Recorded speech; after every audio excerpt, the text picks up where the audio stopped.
When I told my wife, Claire, that I'd be bringing someone over for dinner, she didn't even look up from her phone. "Sure," she said casually. "Who is it?" I hesitated. "Someone I met recently. You'll see."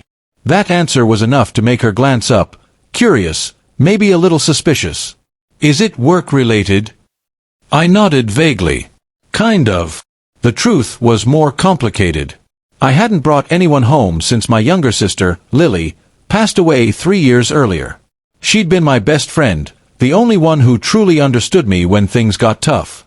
Claire and Lily never really connected.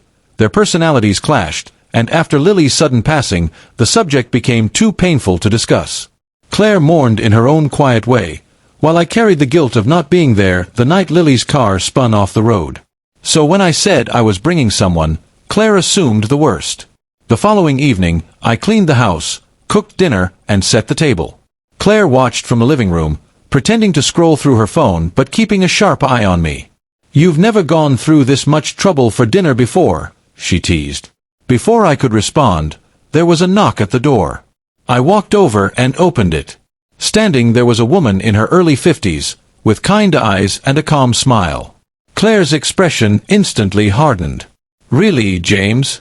You bring another woman into our home without telling me who she is?" I raised my hands. "Just wait, okay? Hear her out." The woman stepped forward gently. "Hi, Claire. My name's Evelyn." Claire folded her arms. "Nice to meet you, Evelyn. So, how exactly do you know my husband?" Evelyn smiled faintly, glancing at me for permission. I nodded.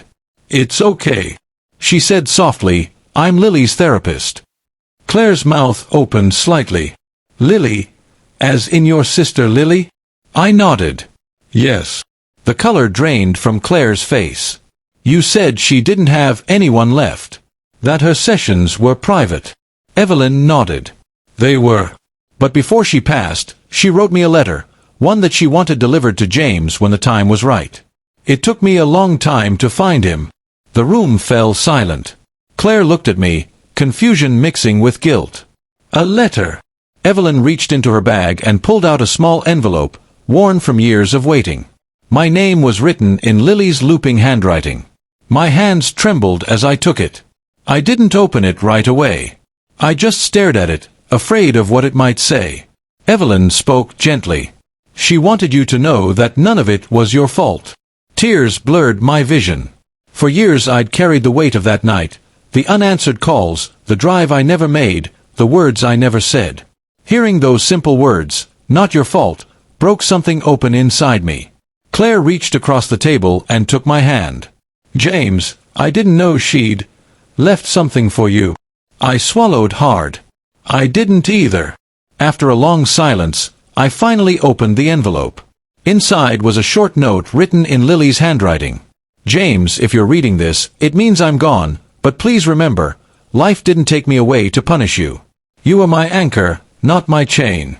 Live your life. Forgive yourself. And love with both hands open."